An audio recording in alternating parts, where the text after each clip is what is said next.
Hey Ryan, this is Cameron. I'm here with my buddy Jason here. Jason's gonna be helping Hello? me today.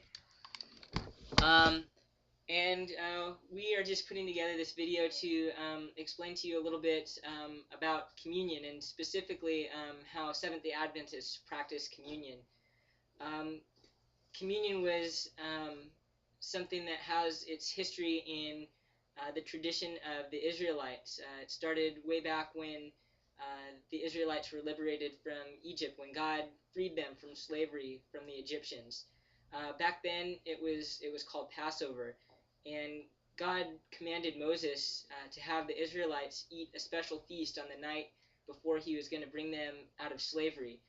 And this feast, two of the most important elements of this feast were um, a lamb and unleavened bread.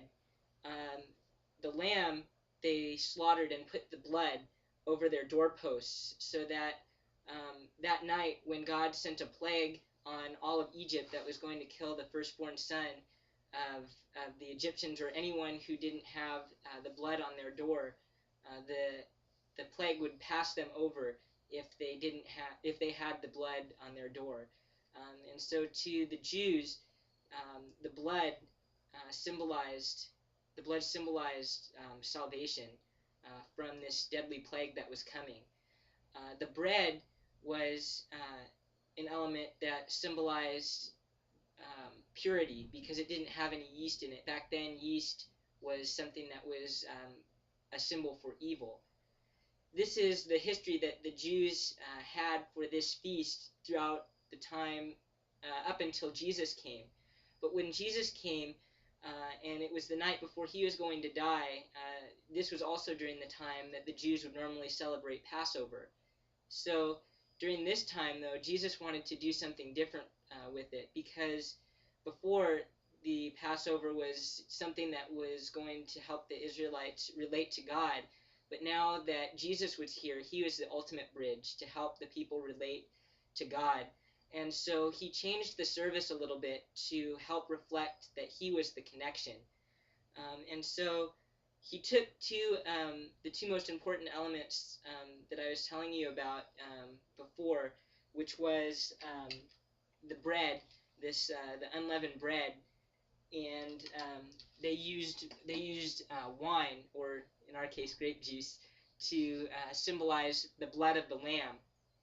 And Jesus changed these elements um, to symbols of himself, so that they weren't just bread or juice anymore that symbolized God's salvation in the past. They also still reflected that for the Jews, but he was saying that now they have another meaning too, because he was going to die for the sins of the world.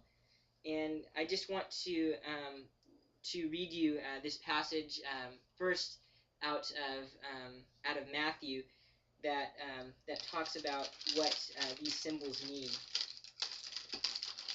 Um, Out of Matthew 26, starting with verse 26, it says that while they were eating, Jesus took the bread and gave thanks for it and broke it. And he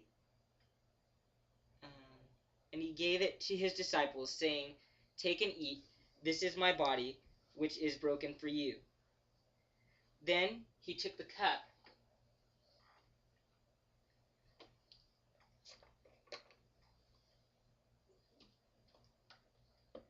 and gave thanks for it.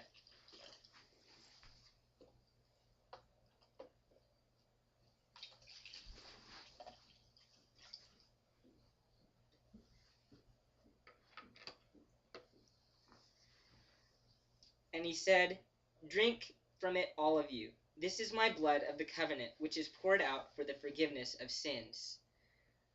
And so this verse in Matthew 26 is talking about how Jesus changed these elements to symbolize his body, his broken body for the world, and his blood spilled for the forgiveness of sins. And we eat these just to remember the great sacrifice that he gave to us. And so now Jason and I, are going to partake in these elements, and we are just going to have kind of just a short prayer, just to thank God for the sacrifice that He's made for us.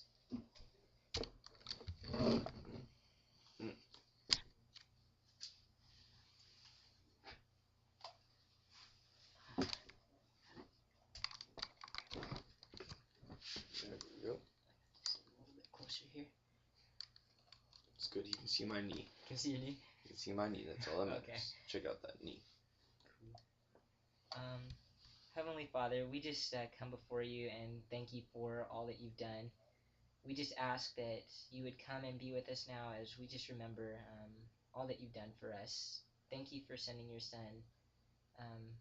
Thank you for dying for us, Jesus.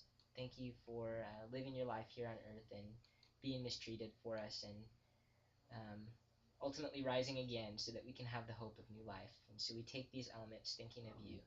Amen.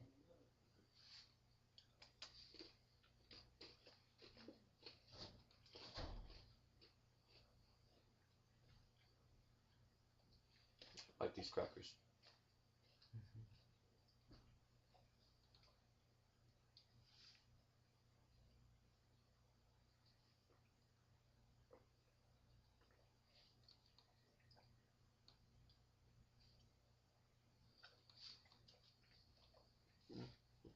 And so that is kind of how we just celebrate, reminding us of the sacrifice that Jesus paid when he died on the cross.